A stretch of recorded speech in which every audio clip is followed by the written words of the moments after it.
সূর্য যেমন ডুবে যায়, মানুষের হায়াত সূর্য ডুইবা যায়। সূর্য যেমন আকাশে সব সময় থাকে না, মানুষও জমিনে সব সময় থাকে না। সূর্য যেমন গ্রহণ লাগে, মানুষেরও গ্রহণ লাগে। চাঁদ যেমন আলো ছড়ায়, আবার আধার এসে যায়। মানুষের জীবনে সুখের আলো আসে, আবার দুঃখের আধার আসে। চাঁদ হারিয়ে যায়, মানুষও কখনো কখনো হারায় যায়। আল্লাহ তাআলা আল্লাহর সৃষ্টির দিকে দৃষ্টি আকর্ষণ করে কসম করে। আবার আল্লাহ পাক কসম করে ওয়ান নাজম, তারকার কসম। দেখো, সব তারকা এক সমান না, সব মানুষ এক সমান না। সব তারকার গতি এক না, মানুষের গতি সবার এক না। তারকার সাজসজ্জা বেশি সময় থাকে না, আবার হারায় যায়। তোমার যৌবনও সব সময় থাকবো না, হারায় যাবো। কিন্তু খালি কলম মারবা, সাদা বানাই কালা বানাই ফেললে, চামড়া ঘুষায় যাইব, এটা সোজা বানাইতে মেডিসিন ব্যবহার করবা। মাইস্তা পড়ে যাইব, দাগ পড়ে যাইব, এটা উঠানোর জন্য ক্রিম কিনবা। তোমাদের সৌন্দর্যও থাকবে না। আকাশের তারকা ঝলমল সৌন্দর্য যেমন সব সময় থাকে না। কখনো কখনো জিনিসের দাম বাড়ানোর জন্য কসম করছে। যেমন আল্লাহ বলে তিন, দামি ফল তিনের কসম। এই ফলটারে সাধারণ ফলের মতো মনে করো না। জাইতুন, জাইতুনের কসম। জাইতুনকে সব ফলের মতো মনে করবা না। আবার কয় ওয়াল আসর, আসরের কসম। আসরের নামাজের সব নামাজের মতো মনে করবা না। আবার কসম করে বলে ওয়াল ফাজর, ফজরের কসম। তার মানে ফজরের নামাজকে সব নামাজের মতো মনে করবা না। ইবাদতের ভেতরে সবচেয়ে দামি ইবাদত নামাজ, কিন্তু নামাজের ভেতরেও সবচেয়ে দামি নামাজ আছে। নামাজের ভেতরে সবচেয়ে দামি নামাজ হলো ফজরের নামাজ। সবকিছুর ভেতরে দামি আছে। রাতের ভেতরে দামি আছে লাইলাতুল কদর, মাসের ভেতরে দামি আছে শাহরুর রমাদান, কিতাবের ভেতরে দামি আছে কোরআন, দিনের ভেতরে দামি আছে ইয়াউমুল আরাফা, পানির ভেতরে দামি আছে আবে জমজম, পাথরের ভেতরে দামি আছে হাজারুল আসওয়াদ, ঘরের ভেতরে দামি ঘর আছে বাইতুল আতিক, কাবা ঘর। ওরকম নামাজ, সব নামাজ সমান না। নামাজের ভেতরে দুইটা নামাজের দাম আলাদা। দুইটা নামাজ, 5 বেলা নামাজের ভেতরে আলাদা দামি, কিন্তু মানুষ এই দুই নামাজে গাফেল হয়ে যায় বেশি। সবচেয়ে দামি নামাজ হলো ফজরের নামাজ, কারণ ফজরের নামাজটা 24 ঘন্টার ভেতরে সবচেয়ে দামি সময় আদায় করা হয়। 24 ঘন্টার ভেতরে সবচেয়ে দামি ঘন্টা হলো ওয়াকতুল ফজর, ফজরের ওয়াক্ত। এটা 24 ঘন্টার ভেতরে সবচেয়ে দামি।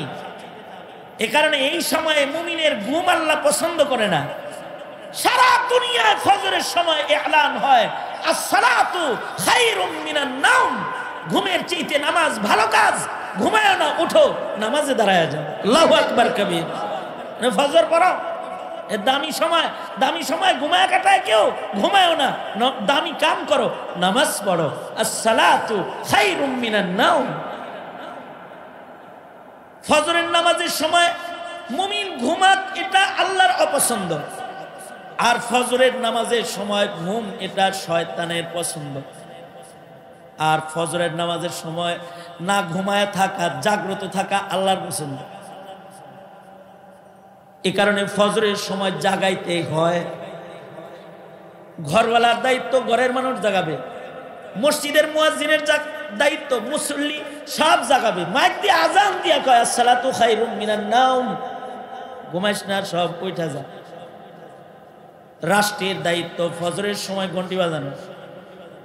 আগের জমানায় ফজরের রাষ্ট্রীয়ভাবে জাগানো হতো, সব জাগবে ফজরে, আল্লাহর পছন্দ। এ কারণে ভালো মানুষ যারা, তারা নিজে তো ফজরে ঘুমায় না। ভালো মানুষ যারা, তারা ফজরের সময় কাউরে ঘুমাইতে দেয় না। ওলি বুজুর্গরা শুধুই মাত্র নিজেদেরকে ফজরের সময় জাগ্রত করেছে তা নয়, ওলি বুজুর্গরা ফজরের সময় সবাইরে জাগ্রত করেছে। এমনকি আমাদের বাপ দাদারা ফজরের সময় বাচ্চাদেরকেও জাগ্রত করেছে। যেমন মুজাদ্দিদে আলফে সানি রহমতুল্লাহ আলাইহি ফজরের সময় বাচ্চাদেরকেও জাগাইবার নির্দেশ করেছেন ওনার মহল্লায়। এই মহল্লায় কোনো বাচ্চাও যেন ফজরে গায়রে হাজির না থাকে। শুধু বাচ্চাদেরকে ফজরে জাগাইতে নির্দেশনা জারি করেছে তা না, মুজাদ্দিদ আলফে সানি ঘরে যায় নিজের বিবিরেও বলতেন, এই বিবি দুধের বাচ্চারে জাগাও। সুবহানাল্লাহ। আগামীকালকে বললেন, বুঝছেন কিছু? বুঝবেন কি? আপনি একটু নেককার হইছেন, চুপি চাপি নামাজ পড়েন, দরজাটা আস্তে খুলেন যেন ছেলে মেয়ে চিনতে না যায়। রাগ হওয়ার কিছু নাই। আপনি দরজা আস্তে খুলেন যেন আপনার ঘরের ঘুমন্ত মানুষের ঘুম ভেঙে না যায়। নিজে কিছুটা অগ্রসর হয়ে গেছেন, নিজেই খালি নামাজ পড়েন। আপনার ছেলে, আপনার মেয়ে, আমার ছেলে, আমার মেয়ে, তারা যে রাত 2টা পর্যন্ত টিভি অথবা অনলাইনে বসে বসে রাত নষ্ট করে ফজরে ঘুমাইলো, ময়দানে মাহশারে এরকম নির্বোধ পিতামাতাদেরকে আদালতে কিবরিয়াতে দাঁড় করায় বিচার করা। বুঝলে বুঝবে, না বুঝলে না বুঝবে, তবে হাকিকত এটাই যেটা বললাম। আপনি ঘুমে ফজর থেকে জেগে মসজিদে এসেছেন আর ছেলে মেয়েকে ঘুম পাড়ায় রেখেছেন, আপনি একটা অথর্ব পিতা না। আপনি আপনার ছেলেকে দরজায় ঘন্টি বাজায় জাগায় দিবেন, এই আমার ঘরে থাকতে হলে নামাজ পড়ে ঘুমা। ঘুমাইতে পারবি না, কারণ ফজরের ঘুম আল্লাহর অপছন্দ। ফজরের ঘুম আল্লাহ পছন্দ করে না, আল্লাহ ঘৃণা করে ফজরের ঘুমকে। এ কারণে মুজাদ্দিদে আলফে সানি রহমতুল্লাহ আলাইহি, আলহামদুলিল্লাহ বলেন সবাই, আওয়াজ করে জোরে বলেন আলহামদুলিল্লাহ, জোরে করে বলেন। শেখুল উলামা, আমার শেখ ও মুর্শিদ, এই বহু উলামা হযরতদের শেখ ও মুর্শিদ এই উত্তরারও আমাদের প্রফেসর হামিদুর রহমান রহমতুল্লাহ আলাইহি আমাদের উত্তরার যে চাঁদ ছিল, চাঁদের মতো আমাদের আলো দিছে। মুরব্বী চলে গেছেন, হামিদুর রহমান রহমতুল্লাহ আলাইহির, প্রফেসর রহমতুল্লাহ আলাইহির ওফাতের পরে প্রফেসর হযরতের বহু খোলাফা মুরিদরা হযরতের কাছে রুজু করে ফেলেছে। এই দেশের উলামা হযরতরা যাকে মুরব্বী মেনে চলে, আমাদের শেখ হযরত পীর সাহেব কাপাসিয়া আমাদের মাঝে তাশরীফ এনেছেন। আওয়াজ করে বলেন না আলহামদুলিল্লাহ। ঠান্ডা আজকে বেশি, কিন্তু মাহফিল তো লম্বা হবে। পাকিস্তানের মেহমান আছে, ইন্ডিয়ার মেহমান আছে, ওনাদের আসতে দেরি হবে না, মাহফিল লম্বা হবে। শীতের কারণে জ্যাকেট গায়ে দিয়া সকালবেলায় মর্নিং ওয়ার্ক করতে বের হবেন, কিন্তু ওয়াজে আইসেন না জ্যাকেট পরে। যদি এরকমটি মেজাজ কারোর হয়, তবে আল্লাহর কাছে সে আসামি হবে। বুঝে আসে কথা? আমি আমার কথাকে গুটায় আনবো, হযরতকে দিয়ে দিব ইনশাআল্লাহ। হযরত মুখতাসার কথা বলে দোয়া করবেন, গুরুত্বপূর্ণ কথা বলবেন। আমি যেটা বলতেছিলাম আমার ওই জায়গাটায় আমি চলে যাই, কারণ আমি গাউসুল আজমের খতিবের মিম্বরে থাকার কারণে আমার এই দায়িত্ব বোধ রয়েছে যে, অথবা আমার উপরে জিম্মাদারিও রয়েছে যে আমি আমার মুসল্লিদেরকে ওয়াদা করাবো যে তোমরা তোমাদের সন্তানদেরকেও ফজরে জাগাও, ও ভাই জাগাও। এটা আমার জিম্মাদারি। আপনি একা একা বুজুর্গের মতো আয়া পড়েন মসজিদে, ঘরে ঘন্টি বাজাবেন ফজরে, এটা ফয়সালা কার? আওয়াজ করে বলেন, ফয়সালাটা কার? আল্লাহ। এই কারণে মুজাদ্দিদে আলফে সানি রাহমাতুল্লাহ আলাইহি শুধুমাত্র মহল্লার মানুষদেরকে ফজরে জাগাইতেন তা না, তিনি ফজরের নামাজের সময় বাচ্চাদেরকেও জাগাইতেন। বিবিরে বলতেন, ও বিবি দুধের বাচ্চাটাকে জাগায় ফেলাও। বিবি বলতো, দারুণ মজার একটা কথা, বিবি বলতো দুধের বাচ্চারে জাগামো তো কানবো, ও কি নামাজ পড়ব? মুজাদ্দিদ আলফে সানি বলতেন, বাচ্চাদের কান্নাটাই তো জিকির। সুবহানাল্লাহ বলেন আওয়াজ করে, বাচ্চাদের কান্নাটা কি? জিকির। বাচ্চাদের কান্নাটাই কালিমার হুকুম। জন্মের পরে কোনো বাচ্চা কাঁদলে তারে মুসলিম হিসাবে কবরে নামানো হয়। বাচ্চাদের কান্নাটাই ইবাদত। বিবি একটু কাঁদে, কাঁদুক না, তারপরে আমার বাচ্চাটার একটু জাগাও। আল্লাহ আকাশে তাকায় রইছে, কারা কারা ঘুমায় দেখতেছে আকাশ থেকে। আমার বাচ্চাটা ঘুমে না থাক, ও কান্না দিয়ে আল্লাহ বাইকটা বইলে দেখ। উলাইকা আবাই, ওনারা হলো আমাদের বাপদাদা, যাদের সন্তানদের ফজরের জাগ্রত থাকার বাচপানের হিসাব নিকাশ কষেছে। আমরা আমাদের বাচ্চাদেরকে গাড়ি কিনে দিয়ে যাই, বাড়ি করে দিয়ে যাই, সুন্দর ভবিষ্যৎ গড়ে দিয়ে যাই, কিন্তু আমল শিখাই না। নাজাতের আমল আমরা শিক্ষা দিতে পারি না। মহান আল্লাহ এমন পিতাদের উপরে নারাজ। সুতরাং বাচ্চাদেরকে ইবাদতের আগ্রহ জাগাইতে নামাজের সময় ডাকাডাকি করব বাপেরা, ইনশাআল্লাহ বলেন। এ বড় ভাইরা ছোট ভাইদেরকে ডাকবা, বাপেরা সন্তানদেরকে ডাকবেন, ফজরের সময়ে ডাকবেন, হার হার নামাজের ওয়াক্তে ডাকাডাকি করবেন, বিশেষভাবে ফজরে ডাকাডাকি করবেন। ওযু করাইবেন। ওযু আমাদের এমএ পাসরা ওযু জানে না, ও নামাজ পড়বে কি? ওযুই তো জানে না, এমএ পাস করছে, গোসল জানে না, এমএ পাস করেছে, ওযু গোসলের মাসাইল জানে না। মাসাইল তো মামা বাড়ির কলা না যে ছিল আর খেলো। এটা মাটির নিচের লুকায়া থাকা খনিজ সম্পদের চাইতেও অনেক দামি সম্পদ, যেটা কোরআন ও হাদিসের নুসুসের শব্দের ফাঁকে ফাঁকে লুকায়া থাকে। এটাকে টেনে বের না করা পর্যন্ত বের হয় না। এটাকে খুলে না দেখাইলে মাসআলা শিখতে পারে না। মাসআলা তো এত সোজা জিনিস না। এ কারণে মাসআলা বলা ইঞ্জিনিয়ারের কাজ, মাসআলা বলা ডক্টরের কাজ না।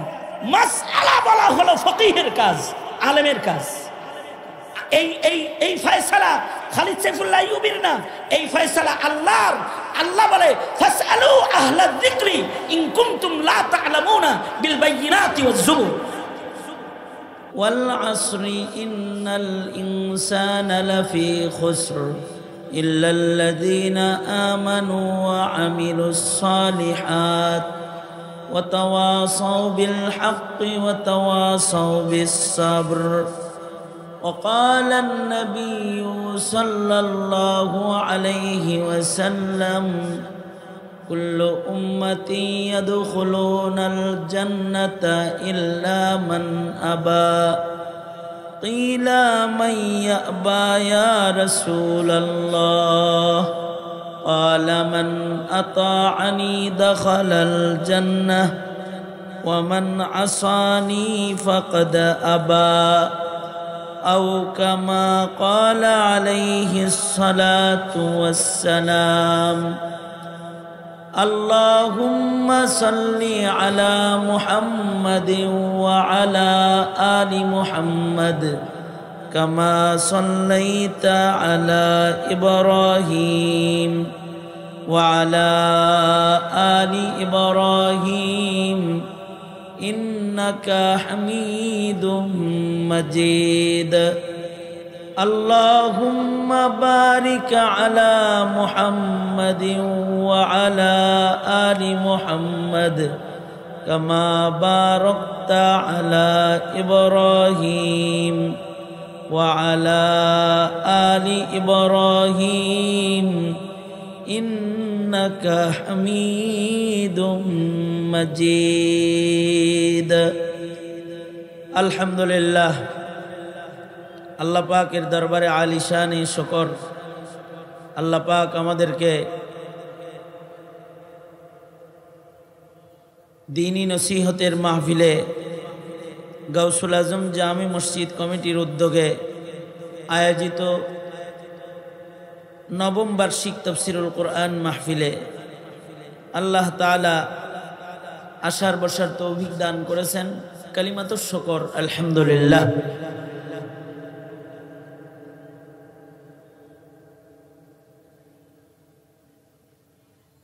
সালাতুল মাগরিবের পরে কালামে পাকের তিলাওয়াত শোনা হয়েছে। বরকতের নিয়তে কিছু কথা বলবার এরাদায় আমি আপনাদের সামনে বসে গেছি। আল্লাহর কালামের 103 নম্বর সূরা নাজিল হওয়ার দিক দিয়ে 13 নম্বর সূরাতুল আসর মক্কি সূরা আপনাদের সামনে তিলাওয়াত করেছি, হাদিস পড়েছি। কিছু কথা এগুলোকে সামনে করে আপনাদের সামনে বলবার এরাদা, আল্লাহ তাআলা কিছু উপকারী কথা আপনাদের কানে পৌঁছানোর তৌফিক দান করেন। আপনারা দোয়া করুন, বলুন আমিন। মুহতারাম হাজিরিন, আল্লাহর কালামের এক গুরুত্বপূর্ণ সূরা হলো সূরাতুল আসর। সূরাতুল আসর সম্পর্কে ইমাম শাফিঈ রাহমাতুল্লাহি আলাইহি বলেন, আল্লাহ তাআলা যদি এই উম্মতকে সূরা আসর ছাড়া অন্য কোনো কোরআনে কারীমের সূরা না দিতেন, আর উম্মত যদি কিয়ামত পর্যন্ত সূরাতুল আসরের আলোকে নিজের জীবন কাটাইতো, তথাপি সূরাতুল আসর এই উম্মতকে নাজাতের জন্য, সফলতার জন্য একটা যথেষ্ট সূরা। অর্থাৎ এর আহমিয়ত এত বেশি, এর আলোকে যদি জীবন যাপন হয় তাহলে জাতি সফল হয়ে যায়। সাহাবায়ে কেরামের আমল ছিল, সাহাবায়ে কেরাম একজন আরেকজনের সাথে মোলাকাত হইলে সূরাতুল আসর তিলাওয়াত করে শোনায়া দিতেন। আমিও সাক্ষাতে সাহাবায়ে কেরামের একটা আমলের নকল করলাম, কারণ সাহাবায়ে কেরাম উলাইকা হুমুল মুমিনুনা হাক্কা, সাহাবায়ে কেরাম আল্লাহ পাকের মনোনীত নির্বাচিত মুমিনের কাফেলার নাম।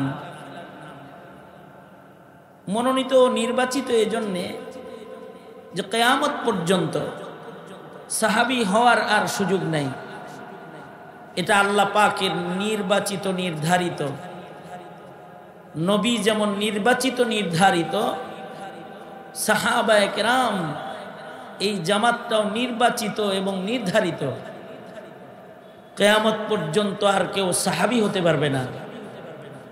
এবং এই সাহাবায়ে কেরামের আমল আল্লাহ পাকের কাছে পছন্দ, তাদের আমলের প্রশংসা কোরআনে কারীমে আছে, তাদের ঈমান আল্লাহর কাছে পছন্দনীয়, তাদের ঈমানের পছন্দের আলোচনা কোরআনে কারীমে বিদ্যমান আছে। কিয়ামত পর্যন্ত আনেওয়ালা মুমিনদের ঈমান সাহাবায়ে কেরামের অনুকরণের ঈমান হোক, এটা আল্লাহ পাকের চাওয়া এবং এটা আল্লাহ পাকের নির্দেশনা। আমিনু কামা আমানান নাস। সুতরাং সাহাবায়ে কেরামের একটা আমল, সেটার অনেক আহমিয়ত ও গুরুত্ব আছে। সাক্ষাতে সূরা আসর পড়া সাহাবীদের আমল, তাই সূরাতুল আসর আপনাদের কানে পৌঁছাইছি সাক্ষাতে। কিছু কথা সূরাত থেকে। সূরার শুরুতেই আসরুনের কসম আছে, যেহেতু আসরুন শব্দটি সূরার ভেতরে বিদ্যমান আছে, সঙ্গত কারণে এ সূরার নাম সূরাতুল আসর। সূরার শুরুতে আল্লাহ তাআলা একটি কসম করেছেন, ওয়াল আসর, আসরের কসম। কসম করে একটা ভয়ঙ্কর সংবাদ সারা দুনিয়ার মানুষকে আল্লাহ তাআলা দিয়েছেন। আল্লাহ পাকের কথায় কোরআনে কারীমে কোথাও কোথাও কসম করেছেন, কখনো কখনো কসম করে বহু জায়গায় আল্লাহ তাআলা কথা বলেছেন। মানুষের তবিয়ত, মানুষ কসম করে কথা কয়। আমরাও আমাদের কথায় কসম করে কথা বলি, কিন্তু আমাদের কসমের মাকসাদ ভিন্ন, আল্লাহ পাকের কসমের মাকসাদ ভিন্ন। আমরা আমাদের কথায় কসম করে কথা বলি, আমাদের কথাকে ওজনদার ভারী বানানোর জন্য। আমরা কসম করে আমাদের কথার সত্যতা প্রমাণ করার জন্য, আমাদের কথাকে সত্য কথা বানাইবার জন্য আমরা কসম করি। যেমন এই কাজটা তুমি করেছো কেন? না আমি করি নাই। না তুমি করেছো? না আমি করি নাই।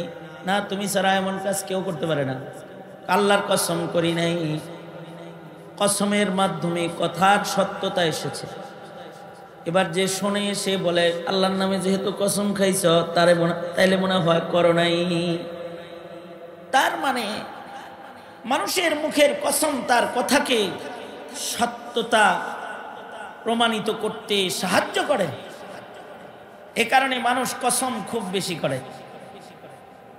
কসম করতে শরীয়তে ইসলামী অধিক কসম করতে মানা আছে। কারণ অধিক কসম যারা করে তারা মিথ্যা কথা বেশি বলে, নবী বলছেন। কারণ কসম করলে মানুষ কথা বিশ্বাস করে। এ কারণে মিথ্যাবাদীরা অধিক পরিমাণে কসম করে। মিথ্যাবাদীরা কসম করে মিথ্যা কথা চালায়া দেয়।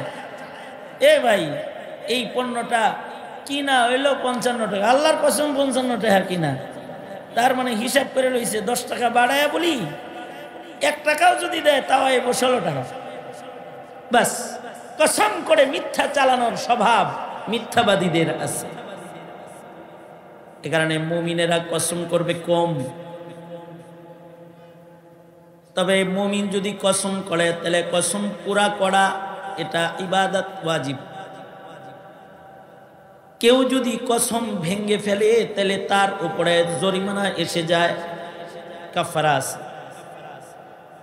এখানে কসম সহজে করতে নাই, করলে কসম ভাঙতে নাই।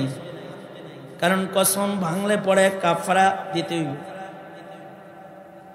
আগের জমানায় গোলাম আজাদ করার কাফারা ছিল কসম ভাঙলে। তা আমরা কসম করি আমাদের কথাকে সত্য বানানোর জন্য, আমাদের কথার ওজন বাড়ানোর জন্য। কিন্তু আমাদের জন্য বিধান হলো আমরা কসম করলে আল্লাহর নামে কসম করব। বিধান গায়রুল্লাহর কসম মানুষ করবে না, মানুষ আল্লাহর কসম করবে। কারণ গায়রুল্লাহর কসম তো আল্লাহ করছেন। কারণ আল্লাহ পাক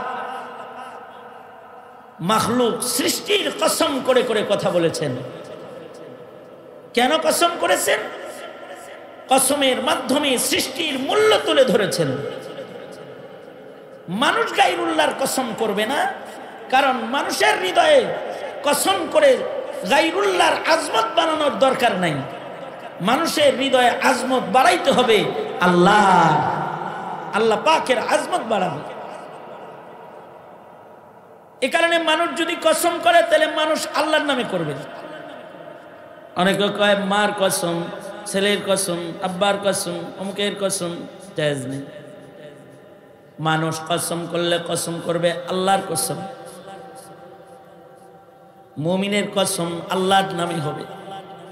কারণ কসমের মাকসাদ হলো যে কসম যার কসম করতেছে তার আজমত বাড়ানো, আর তার মাধ্যমে তার সাথে কথার আজমত বাড়ানো। আল্লাহ পাকের কথার আজমত বাড়ানোর জন্য কসম দরকার নাই। আল্লাহ পাকের কথা এমনি সব ওজনওয়ালা কালামুল মুলুকে মুলুকুল কালাম।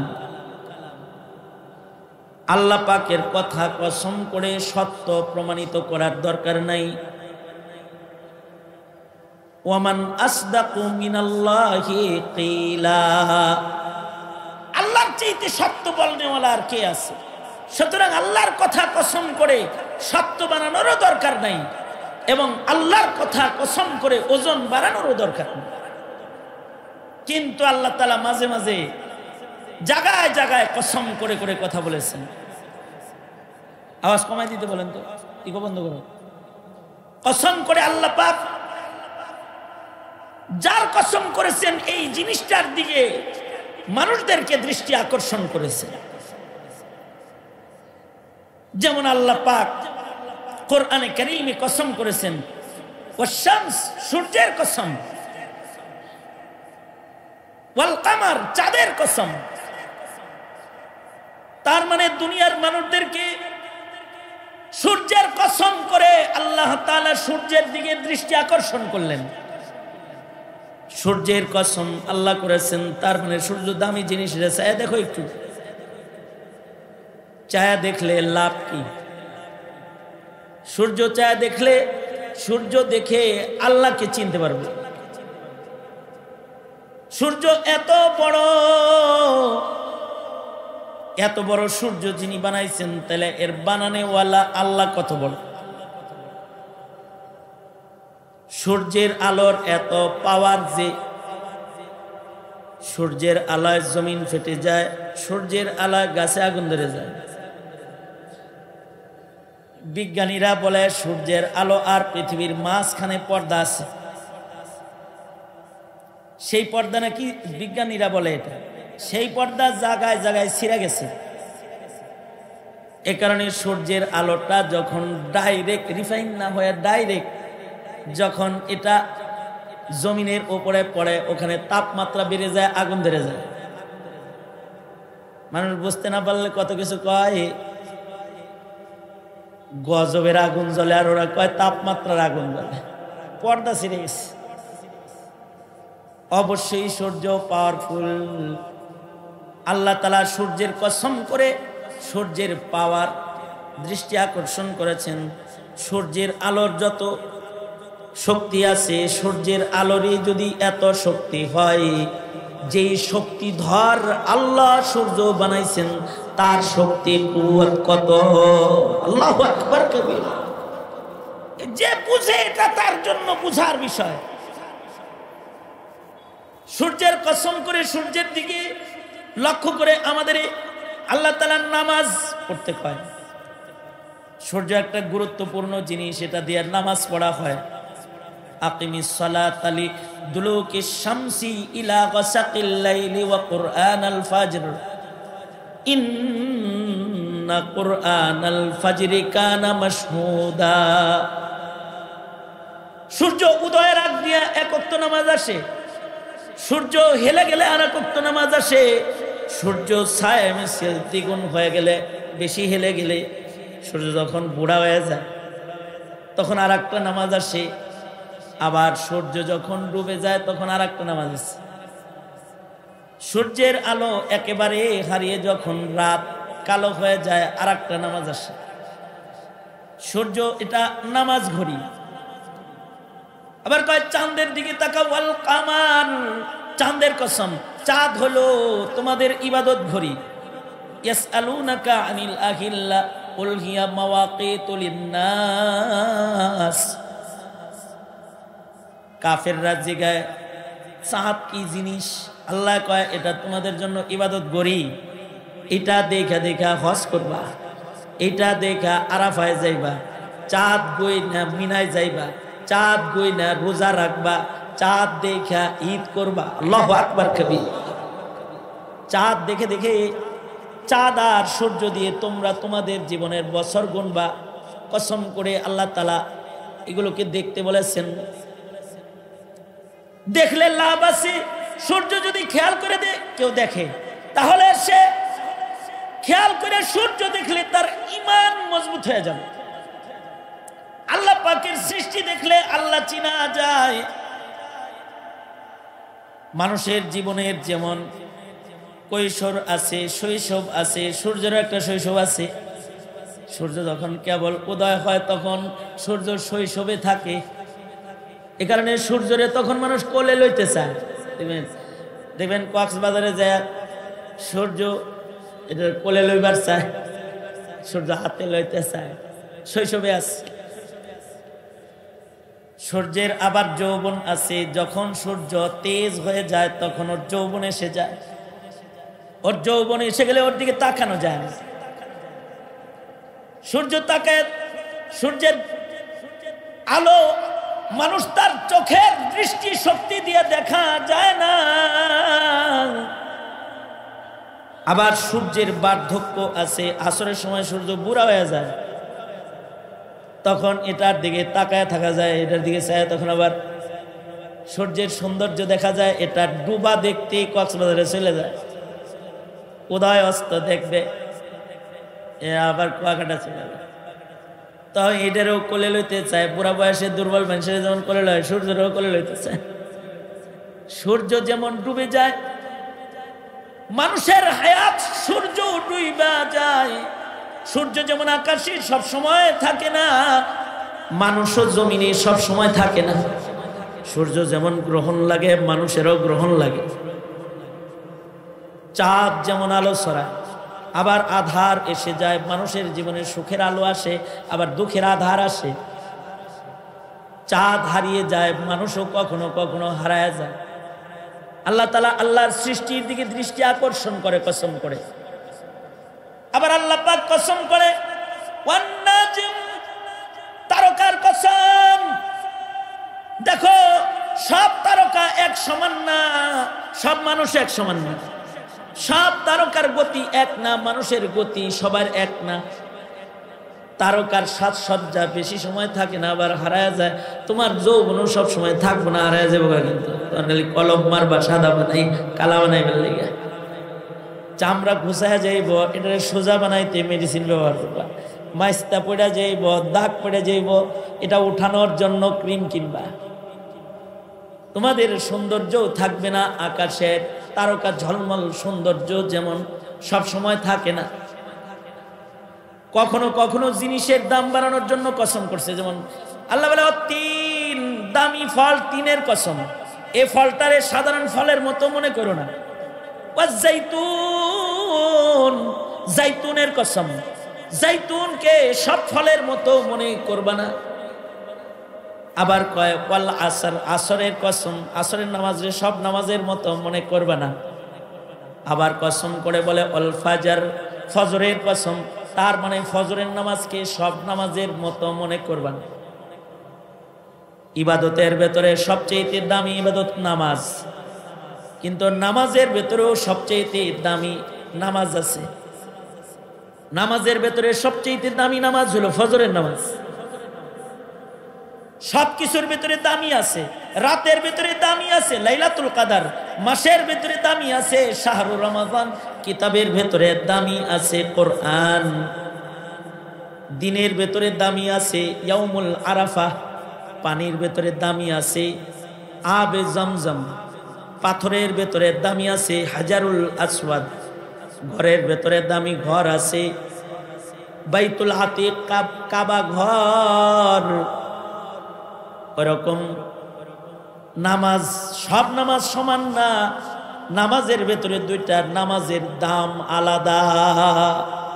দুইটা নামাজ, 5 বেলা নামাজের ভেতরে আলাদা দামি, কিন্তু মানুষ এই দুই নামাজে গাফেল হয়ে যায় বেশি। সবচেয়ে দামি নামাজ হলো ফজরের নামাজ, কারণ ফজরের নামাজটা 24 ঘন্টার ভেতরে সবচেয়ে দামি সময় আদায় করা হয়। 24 ঘন্টার ভেতরে সবচেয়ে দামি ঘন্টা হলো ওয়াকতুল ফজর, ফজরের ওয়াক্ত। এটা 24 ঘন্টার ভেতরে সবচেয়ে দামি। এ কারণে এই সময়ে মুমিনের ঘুম আল্লাহ পছন্দ করে না। সারা দুনিয়ায় ফজরের সময় এলান হয় আসসালাতু খায়রুম মিনান নাওম, ঘুমের চাইতে নামাজ ভালো কাজ। ঘুমায় না, উঠো নামাজে দাঁড়ায় যাও, আল্লাহু আকবার কবির, ফজর পড়ো।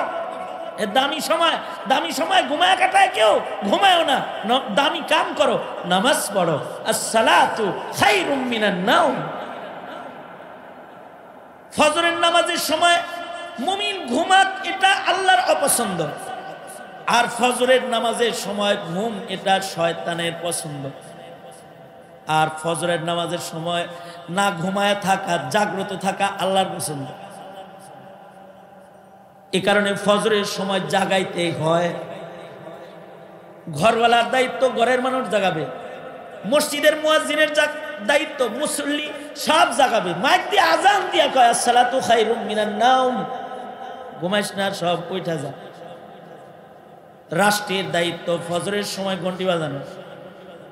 আগের জমানায় ফজরের রাষ্ট্রীয়ভাবে জাগানো হতো, সব জাগবে ফজরে, আল্লাহর পছন্দ। এ কারণে ভালো মানুষ যারা, তারা নিজে তো ফজরে ঘুমায় না, ভালো মানুষ যারা, তারা ফজরের সময় কাউরে ঘুমাইতে দেয় না। ওলি বুজুর্গরা শুধুই মাত্র নিজেদেরকে ফজরের সময় জাগ্রত করেছে তা নয়, ওলি বুজুর্গরা ফজরের সময় সবাইরে জাগ্রত করেছে। এমনকি আমাদের বাপ দাদারা ফজরের সময় বাচ্চাদেরকেও জাগ্রত করেছে। যেমন মুজাদ্দিদে আলফে সানি রহমতুল্লাহ আলাইহি ফজরের সময় বাচ্চাদেরকেও জাগাইবার নির্দেশ করেছেন ওনার মহল্লায়। এই মহল্লায় কোনো বাচ্চাও যেন ফজরে গায়রে হাজির না থাকে। শুধু বাচ্চাদেরকে ফজরে জাগাইতে নির্দেশনা জারি করেছে তা না, মুজাদ্দিদ আলফে সানি ঘরে যায় নিজের বিবিরেও বলতেন, এই বিবি দুধের বাচ্চারে জাগাও। সুবহানাল্লাহ। আগামীকালকে বললেন, বুঝছেন কিছু? বুঝবেন কি? আপনি একটু নেককার হইছেন, চুপি চাপি নামাজ পড়েন, দরজাটা আস্তে খুলেন যেন ছেলে মেয়ে চেতে না যায়। রাগ হওয়ার কিছু নাই। আপনি দরজা আস্তে খুলেন যেন আপনার ঘরের ঘুমন্ত মানুষের ঘুম ভেঙে না যায়। নিজে কিছুটা অগ্রসর হয়ে গেছেন, নিজেই খালি নামাজ পড়েন। আপনার ছেলে, আপনার মেয়ে, আমার ছেলে, আমার মেয়ে, তারা যে রাত 2টা পর্যন্ত টিভি অথবা অনলাইনে বসে বসে রাত নষ্ট করে ফজরে ঘুমাইলো, ময়দানে মাহশারে এরকম নির্বোধ পিতামাতাদেরকে আদালতে কিবরিয়াতে দাঁড় করায় বিচার করা। বুঝলে বুঝবে, না বুঝলে না বুঝবে, তবে হাকিকত এটাই যেটা বললাম। আপনি ঘুমে ফজর থেকে জেগে মসজিদে এসেছেন আর ছেলে মেয়েকে ঘুম পাড়ায় রেখেছেন, আপনি একটা অথর্ব পিতা না। আপনি আপনার ছেলেকে দরজায় ঘন্টি বাজায় জাগায় দিবেন, এই আমার ঘরে থাকতে হলে নামাজ পড়ে ঘুমা। ঘুমাইতে পারবি না, কারণ ফজরের ঘুম আল্লাহর অপছন্দ। ফজরের ঘুম আল্লাহ পছন্দ করে না, আল্লাহ ঘৃণা করে ফজরের ঘুমকে। এ কারণে মুজাদ্দিদ আলফে সানি রহমতুল্লাহ আলাইহি, আলহামদুলিল্লাহ বলেন সবাই, আওয়াজ করে জোরে বলেন আলহামদুলিল্লাহ, জোরে করে বলেন। শেখুল উলামা, আমার শেখ ও মুর্শিদ, এই বহু উলামা হযরতদের শেখ ও মুর্শিদ এই উত্তরারও আমাদের প্রফেসর হামিদুর রহমান রহমতুল্লাহ আলাইহি আমাদের উত্তরার যে চাঁদ ছিল, চাঁদের মতো আমাদের আলো দিছে। মুরব্বী চলে গেছেন, হামিদুর রহমান রহমতুল্লাহ আলাইহির, প্রফেসর রহমতুল্লাহ আলাইহির ওফাতের পরে প্রফেসর হযরতের বহু খোলাফা মুরিদরা হযরতের কাছে রুজু করে ফেলছে। এই দেশের উলামা হযরতরা যাকে মুরব্বী মেনে চলে, আমাদের শেখ হযরত পীর সাহেব কাপাসিয়া আমাদের মাঝে তাশরীফ এনেছেন। আওয়াজ করে বলেন না আলহামদুলিল্লাহ। ঠান্ডা আজকে বেশি, কিন্তু মাহফিল তো লম্বা হবে। পাকিস্তানের মেহমান আছে, ইন্ডিয়ার মেহমান আছে, ওনাদের আসতে দেরি হবে না, মাহফিল লম্বা হবে। শীতের কারণে জ্যাকেট গায়ে দিয়া সকালবেলায় মর্নিং ওয়ার্ক করতে বের হবেন, কিন্তু ওয়াজে আইসেন না জ্যাকেট পরে। যদি এরকমটি মেজাজ কারোর হয়, তবে আল্লাহর কাছে সে আসামি হবে। বুঝে আসে কথা? আমি আমার কথাকে গুটায় আনবো, হযরতকে দিয়ে দিব ইনশাআল্লাহ। হযরত মুখতাসার কথা বলে দোয়া করবেন, গুরুত্বপূর্ণ কথা বলবেন। আমি যেটা বলতেছিলাম আমার ওই জায়গাটায় আমি চলে যাই, কারণ আমি গাউসুল আজমের খতিবের মিম্বরে থাকার কারণে আমার এই দায়িত্ব বোধ রয়েছে যে, অথবা আমার উপরে জিম্মাদারিও রয়েছে যে আমি আমার মুসল্লিদেরকে ওয়াদা করাবো যে তোমরা তোমাদের সন্তানদেরকেও ফজরে জাগাও, ও ভাই জাগাও। এটা আমার জিম্মাদারি। তা আপনি একা একা বুজুর্গের মতো আয়া পড়েন মসজিদে, ঘরে ঘন্টি বাজাবেন ফজরে, এটা ফয়সালা কার? আওয়াজ করে বলেন, ফয়সালাটা কার? আল্লাহ। এই কারণে মুজাদ্দিদ আলফে সানি রাহমাতুল্লাহ আলাইহি শুধুমাত্র মহল্লার মানুষদেরকে ফজরে জাগাইতেন তা না, তিনি ফজরের নামাজের সময় বাচ্চাদেরকেও জাগাইতেন। বিবিরে বলতেন, ও বিবি দুধের বাচ্চাটাকে জাগায় ফেলাও। বিবি বলতো, দারুণ মজার একটা কথা, বিবি বলতো দুধের বাচ্চারে জাগা মতো কানব, ও কি নামাজ পড়ব? তো মুজাদ্দিদ আলফে সানি বলতেন, বাচ্চাদের কান্নাটাই তো জিকির। সুবহানাল্লাহ বলেন আওয়াজ করে। বাচ্চাদের কান্নাটা কি? জিকির। বাচ্চাদের কান্নাটাই কালিমার হুকুম। জন্মের পরে কোনো বাচ্চা কাঁদলে তারে মুসলিম হিসাবে কবরে নামানো হয়। বাচ্চাদের কান্নাটাই ইবাদত। বিবি একটু কাঁদে, কাঁদুক না, তারপরে আমার বাচ্চাটার একটু জাগাও।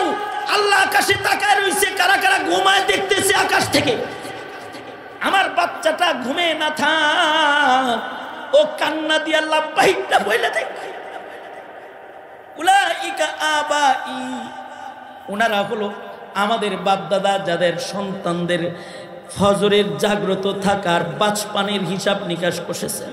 আমরা আমাদের বাচ্চাদেরকে গাড়ি কিনে দিয়ে যাই, বাড়ি করে দিয়ে যাই, সুন্দর ভবিষ্যৎ গড়ে দিয়ে যাই, কিন্তু আমল শিখাই না। নাজাতের আমল আমরা শিক্ষা দিতে পারি না। মহান আল্লাহ এমন পিতাদের উপরে নারাজ। সুতরাং বাচ্চাদেরকে ইবাদতের আগ্রহ জাগাইতে নামাজের সময় ডাকাডাকি করব বাপেরা, ইনশাআল্লাহ বলেন। এ বড় ভাইরা ছোট ভাইদেরকে ডাকবা, বাপেরা সন্তানদেরকে ডাকবেন, ফজরের সময়ে ডাকবেন, হার নামাজের ওয়াক্তে ডাকাডাকি করবেন, বিশেষভাবে ফজরে ডাকাডাকি করবেন। ওযু করাইবেন। ওযু আমাদের এমএ পাসরা ওযু জানে না, ও নামাজ পড়বে কি? ওযুই তো জানে না, এমএ পাস করছে, গোসল জানে না, এমএ পাস করেছে, ওযু গোসলের মাসাইল জানে না। মাসাইল তো মামা বাড়ির কলা না যে ছিল আর খেলো। এটা মাটির নিচের লুকায় থাকা খনিজ সম্পদের চাইতেও অনেক দামি সম্পদ, যেটা কোরআন ও হাদিসের নুসুসের শব্দের ফাঁকে ফাঁকে লুকায় থাকে। এটাকে টেনে বের না করা পর্যন্ত বের হয় না। এটাকে খুলে না দেখাইলে মাসআলা শিখতে পারে না। মাসআলা তো এত সোজা জিনিস না। এ কারণে মাসআলা বলা ইঞ্জিনিয়ারের কাজ না, মাসআলা বলা ডক্টরের কাজ না, মাসআলা বলা হলো ফকিহের কাজ, আলেমের কাজ। এই ফয়সালা খালিদ সাইফুল্লাহ আইয়ুবীর না, এই ফয়সালা আল্লাহর। আল্লাহ বলে ফাসআলু আহলা যিকরি ইন কুনতুম লা তা'লামুনা বিল বাইয়িনাতি ওয়াজ জুবুর। সুতরাং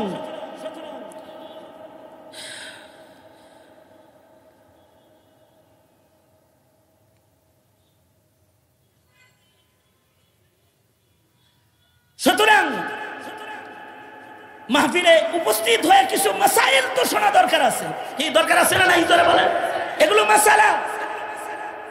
বাচ্চাদেরকে আদর করে, বাচ্চাদেরকে আপনি আদর করবেন, ঠিক আছে, আদর তো করা ভালো, কিন্তু আদর করে তার ঈমান হত্যা করা মহাপাপ। আদর করে বাচ্চাকে নিয়ে যায় কোথায়?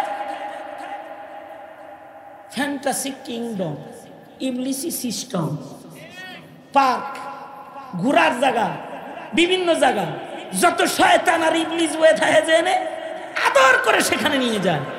বাচ্চাদেরকে আদর করে পিতারা ইবাদত করাবে। আল্লাহু আকবার বলেন। আদর করে ওযু শিখাবে, আদর করে নামাজ শিখাবে। ও মুসলিম তো পূজায় যায় বয়ে থাকবে না, আদর করে ওয়াজে নিয়ে আসবে। ও পূজার প্রসাদ খেতে সিরিয়ালে দাঁড়াবে না। তরবিয়াতুল আওলাদ, এটার গুরুত্ব, আহমিয়ত সবার হৃদয়ে হৃদয়ে থাকা দরকার। মুজাদ্দিদ আল-ফিসানি রহমাতুল্লাহি আলাইহি কি পরিমাণ তরবিয়ত দিছিলেন। আমাদের এক বুজুর্গ বলেন যে মুজাদ্দিদ আল-ফিসানির কবরে গেছি কবর জিয়ারত করার জন্য।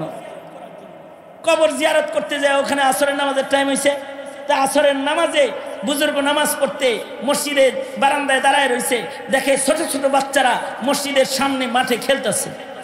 যখনই ইকামত হলো, এক বৃদ্ধ এসে দাঁড়ায় ডাক দিল, এই ইকামত চলছে, নামাজে চলে আসো। বাস, বাচ্চারা সব খেলা যার যার মতো, বল ব্যাট যার যা ছিল মাঠে রাখা, ছোট ছোট বাচ্চারা দৌড়ে যায় নামাজে দাঁড়ায় গেল।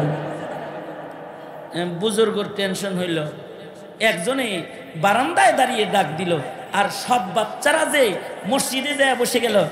এরা তো ওযু মুজু করলো টরলো না, এ তো খেলতেছিল। খেলতে থাকা পাবলিক যে নামাজে দাঁড়াইছে, ওযু করে নাই তো। বুজুর্গ নামাজ শেষেই বাচ্চাদেরকে নিয়ে বসছে, এই বাচ্চারা আসে। বাচ্চাদেরকে নিয়ে বৈশা বলে, নামাজের পূর্ব শর্ত হলো ওযু, তাহারাত। তাহারাত নামাজের চাবি। তোমরা ওযু করলে না নামাজ পড়ার জন্য, তাই তোমাদের নিয়ে বসলাম। ওযু পারোনি তোমরা। বাচ্চারা হেসে দিয়েছে, একজন আরেকজনের দিয়েছে তাকায় তাকায়, কয় ওযু জানি না মানে? ওযু আমরা সবাই জানি, আমরা সবাই ওযু পাই। ওযু শেখানো একটা ভালো কাম। মনে মনে ভাবতেছেন, বাপ এ ফুলারে ওযু শিখামো, এরকম নিচু কাম করবো? আরে নিচু কাম না, এটা উঁচা কাম। হযরত উসমানের মতো সাহাবী। হযরত উসমান কে? মুসলিম জাহানের তৃতীয় খলিফা হলো হযরত উসমান। আর আল্লাহর রাসূলের 2 কন্যা বিয়ে করেছেন হযরত উসমান। হযরত উসমান রাদিয়াল্লাহু আনহু তিনি জিন্নুরাইন। হযরত উসমানের আখিরাতের মর্যাদা হলো, আল্লাহর রাসূল বলেন, উসমান রাফিকি ফিল জান্নাহ। উসমান আমার লগে জান্নাতের ভিতরে থাকবে। সুবহানাল্লাহ বলেন, আওয়াজ করে। উসমান গনি আল্লাহর রাসূলের জান্নাতি দোস্ত। উসমান শহীদদের সরদার হযরত উসমান। মুসলিম জাহানের তৃতীয় খলিফা হযরত উসমান। ওনার মতো মানুষ একদিন মসজিদে দাঁড়ায় ডাকবার লাগছেন, আয় মুসল্লিরা, আয় মুসল্লিরা, আসো আসো আসো, আমি তোমাদেরকে নবীজির ওযুর শিক্ষা দিব। সুবহানাল্লাহ। এই কাদের ওযু শিখাইতে চাইতেছে উসমান? হেরা কি ১,৫০০ বছর পরের মুসলমান নাকি? যারা জঙ্গির পোশাকও চিনে না, আর কাদিয়ানিও চিনে না, যারা মুসলিমও চিনে না, নাস্তিকও চিনে না, সেই মুসলমানরা ওযু শিখায়? না না না। উসমান যাদেরকে ওযুর শিক্ষা দিচ্ছেন তাদের অধিকাংশ সাহাবী। যদি সাহাবী না হয় তাহলে বাকিরা কি? তাবেঈ। বলেন, বাকিরা কি? তাবেঈ। তার মানে হলো সাহাবীরা নবীদের পরেই দামি, আর তাবেঈরা সাহাবীদের পরেই দামি। এই মানুষগুলারে কয়, আও আও, আমি তোমাদেরকে আমার নবীর ওযু শিক্ষা দিব। আল্লাহু আকবার জোরে করে বলেন। উসমান খলিফাতুল মুসলিমিন হয়ে সাহাবীদেরকে সেকেন্ড টাইম না, থার্ড টাইম, ফোর্থ টাইম, তিনি যদি চতুর্থ পর্বে এসে নবী ওযু শিখাইছে, আবু বকর ওযু শিখাইছে, উমর ওযু শিখাইছে, চতুর্থ মর্তবায় যদি উসমান এলান করে মুসল্লিদেরকে ওযু শিখাইতে পারে, শরম না পায়, আপনি বড় শরমের পুটলাওয়ালা বাপ যে নিজের ছেলেরে ওযুটা শিখাইতে পারেন না। রাগ হওয়ার কিছু নাই, কারণ যখন সত্য কথা বলা হয় তখন তিতা তিতা লাগে অনেকে। এই ছেলে মেয়েগুলাকে ওযু পর্যন্ত শিক্ষা দেওয়া হয় না। মুজাদ্দিদে আল-ফিসানি বাচ্চা কাচ্চাগুলা এগুলো হাসবার লাগছে। ওই গ্রামের বাচ্চারা হাসে, একটা আরেকটার দিকে তাকায় আর বলে, আমরা ওযু পারি। কোথায় ওযু করলা না যে? এই কথা বলছে, পরে আরো জোরে হাসে দিছে। বাচ্চারা হেসে দিয়ে বলে, মেহমান আপনি আমাদের, আমরা তো শুধু নামাজ পড়ার জন্য ওযু করি না, আমরা মুজাদ্দিদে আল-ফিসানির মহল্লার সন্তান, আমরা সব সময় ওযুর হালতে থাকি। খেলতেছিলাম, ওযুর হালতে ছিলাম, দৌড়ে মসজিদে আসছি, ওযু আছে তাই নতুন ওযুর করার দরকার আমাদের হয় নাই। কারণ ওযু ভাঙ্গার কারণ আছে না? হ্যাঁ, স্যার হইছেন কে? ওযু ভাঙ্গার কারণ নাই। ওযু এটা কি ব্যাট বল হাতে লইলে ভেঙে যায়? আরে ওযু মহিলা হাতে নিলেও তো ভাঙে না। মানে বুঝেন নাই কথাটা? বুখারী শরীফে আছে, আল্লাহর রাসূল সাল্লাল্লাহু আলাইহি ওয়াসাল্লাম নামাজও পড়তেছেন, আবার হযরত আয়েশা সিদ্দিকার পা দাবায়াও দিতেছেন, এক হাত দিয়া পা সরায়া দাবানি দিয়া বুঝাইতেছেন, আমি নামাজ পড়ি, পাটা সোজা করছো কে? সিজদা দিতে পারতাছি না। আল্লাহু আকবার কাবীর, পা সরায়া দিচ্ছেন। তার মানে মহিলার পায়ে হাতে শরীরে ছোঁয়া লাগলেও তো ওযু ভাঙে না। তার মানে স্বামী ওযু করে যদি বিভিন্ন লোকে মুয়ানাকা করে মসজিদে চলে আসে, তাতে ওযু ভাঙার সম্ভাবনা নাই। তাইলে ওযু কখন ভাঙবে আর কখন ভাঙবে না এটাও তো জানার দরকার আছে। ওযু কোন সময় ভাঙে আর ভাঙে না তাও জানে না, তো নামাজ জানবো কি? বাহরহাল একদিকে চলে গেলাম, তো ফজরের নামাজের সময় বাচ্চাদেরকেও জাগ্রত করা এটা আল্লাহর পছন্দ। কার পছন্দ? জোরে বলেন, আল্লাহর পছন্দ। কারণ ফজরের ওয়াক্ত দামি ওয়াক্ত। ফজরের ওয়াক্তের সময় আল্লাহ তাআলা একটা সুবহানাল্লাহ বলার মতো সংবাদ শোনাইতেছি আপনাদের। সংবাদটা শুনলে ভালো করে সুবহানাল্লাহটা অটোমেটিক বাইরে হয়ে আসবে।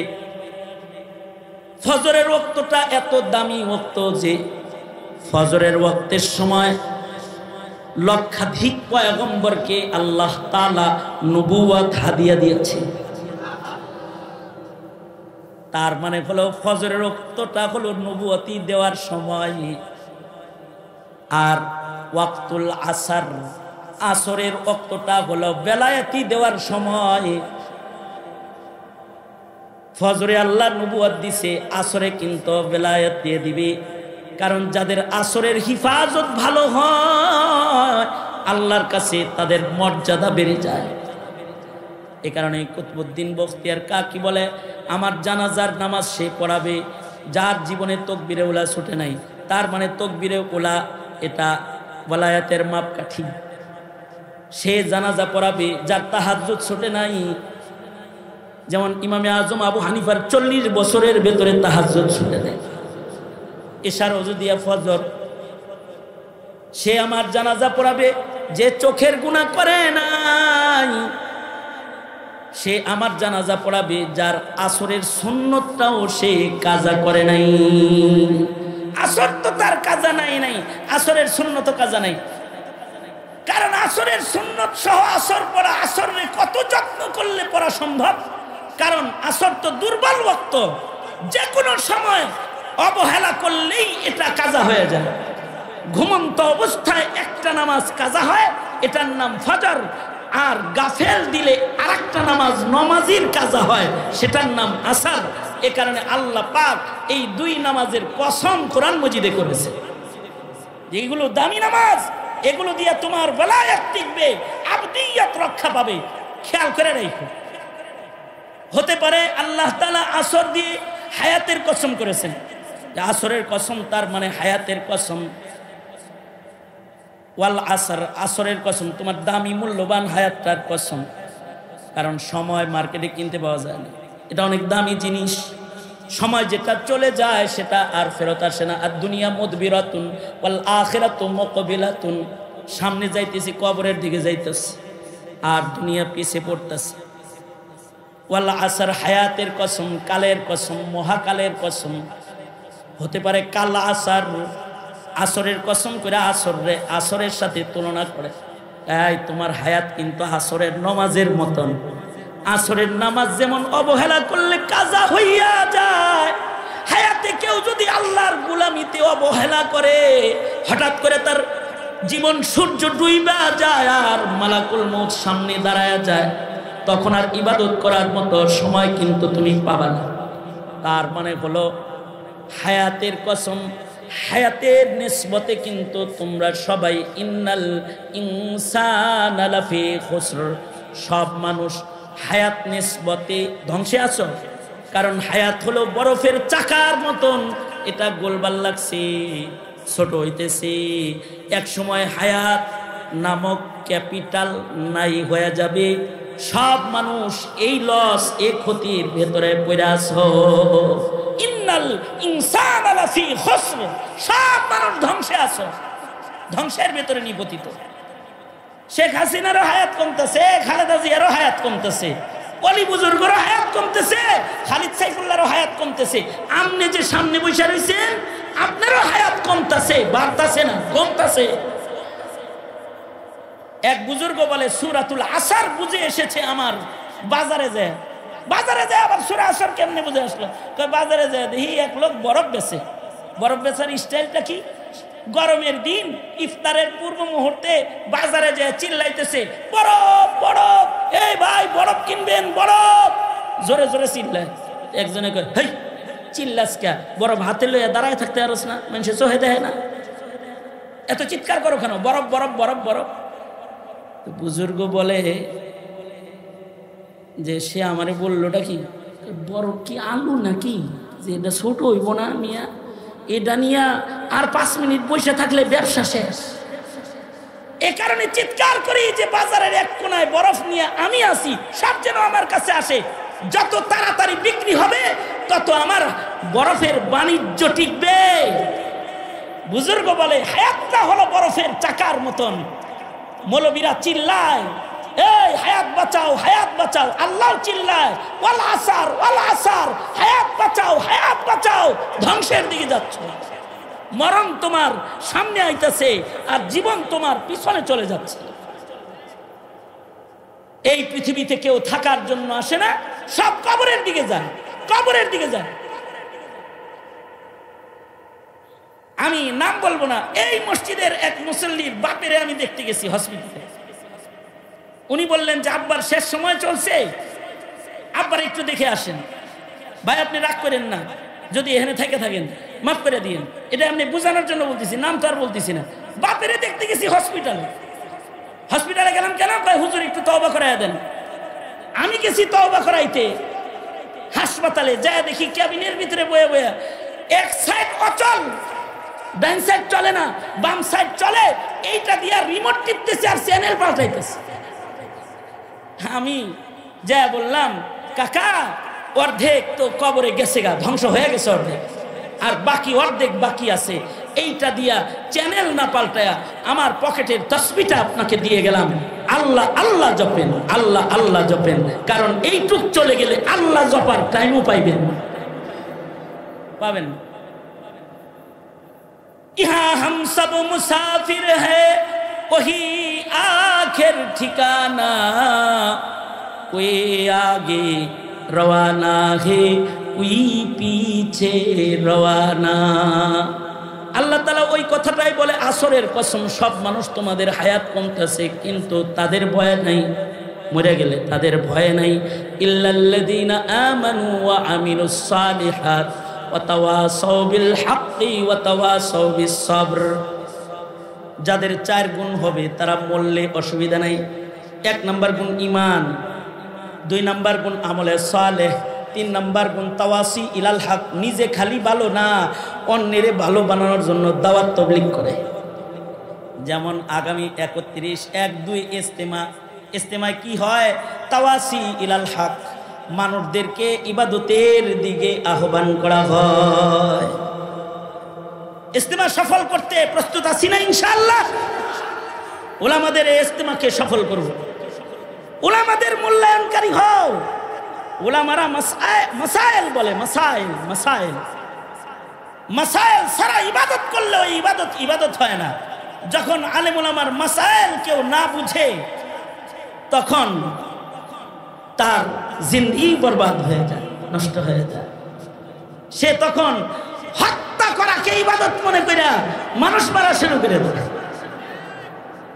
হ্যাঁ, আর আলেমের মাসাইল যখন বুঝে কেউ, তখন ঘরের ভেতরে মুনাফিক আছে, মুনাফিকের উপরে আয়াত নাজিল হইছে মসজিদে নববীতে, এরপরেও মুনাফিকের পাশে দাঁড়ায় থাকে, বাড়ি দেয় না। মাসাইল বুঝছে নবীর কাছ থেকে, এর লেগে সূরা মুনাফিকুন নাজিল হওয়ার পরেও মুনাফিককে কতল করে নাই। আর মাসাইল বুঝে নাই খারেজিরা, মাসাইল বুঝে নাই মুনাফিকরা, তারা সাহাবী হত্যা করেছে। কিয়ামত পর্যন্ত যারা মাসাইল বুঝবে না, ওরা তাহাজ্জুদ গুজারের গর্দানের ভেতরে ছুরি চালায়া দিবে, বুঝবে না ওরা মাসাইল। এত সস্তা না, এত সস্তা জিনিস না মাসাইল। মৌলবীরা 12 বছর পয়রা তারপরে মশালা বুঝছে, আর তুমি চাটার উপরে কয়দিন ঘষাঘষি করে মশালা বুঝে ফেলবা। এত সহজ কি চাঁদের দেশে যাওয়া? এত সহজ না। সুতরাং তাওয়াসি ইলাল হক, তাওয়াসি ইলাস সাবর, এই গুণগুলো যাদের ভেতরে আসবে তাদের ধ্বংস নাই। আমি নিজের মানুষ নিজেদেরকে শক্ত করেই বলতে হয়। নবীজি সাহাবীদের শক্ত করে বলছে। বাপ ঘরে যদি শক্ত করে না বলে তাইলে ঘরের সন্তান নষ্ট হয়ে যায়। খতিব যদি শক্ত করে কথা না কয় মুসল্লি নষ্ট হয়ে যায়। আমি তো শক্ত করেই বলবো, বা বলা আমার কাজ, এটা আমার জিম্মাদারি। কিন্তু নরম করে বলার জন্য ওলি বুজুর্গরাও আজকে হাজির আছেন দেশ বিদেশে, তারাও আপনাদেরকে বলবেন। তা আমি যেটা বুঝাইলাম, পাহারা দেন সন্তান যেন বেঈমান হয়ে কবরে না যায়, সন্তান যেন গুনাহ নিয়ে কবরে না যায়, আমলে সালেহ যেন লয়ে যায়। যদি কিছু আমলে সালেহ লয়ে যায়, তাহলে গুনাহ যদি কোনো কারণে বেশি হয়েও যায়, আল্লাহ দয়া করে আলাইব, কারণ আল্লাহ তো দয়ালু। হাসরের মাঠে আল্লাহ ডাক দিয়ে বলবে, ওই এত ইবাদত করছিলি, তাই ওই কয়টা গুনাহ করছিলি কেন? বান্দা বলবে ভুল হয়ে গেছে। আল্লাহ বলবে ঠিক আছে, বন্ধুর উম্মত তুই মাফ করে দিলাম। সুতরাং আমলি জিন্দেগির তারাক্কির দরকার আছে, আর ইমানি জীবনের তারাক্কির দরকার আছে। আমার শেখ মুর্শিদের কাছেও আমি আমার জিন্দেগির জন্য দোয়া চাই, আল্লাহ তাআলা মরণ পর্যন্ত হক বলে হকের উপরে চলে কদম কদম চলার তৌফিক দান করেন। এই গাউসুল আজম জামি মসজিদের মিম্বরে যারা দাঁড়িয়ে নামাজ পড়ায় অথবা কথা বলে, এলি তেলি না, এরা কেউ এলি তেলি না। জুনায়েদ কাসেমি এলি তেলি না, ডক্টর ওলিউর রহমান এলি তেলি না, এদের মূল্য আছে, মূল্য আছে। সুতরাং তাদের কথাকে, তাদের পরামর্শকে ইমানি জীবনে গ্রহণ করে নিলে ইমানের উন্নতি তারাক্কি হবে। আল্লাহ তাআলা বুঝবার তৌফিক দান করেন। এতটুকুন বলেই আমি আমার ঘরোয়া কথা এখানেই শেষ করব।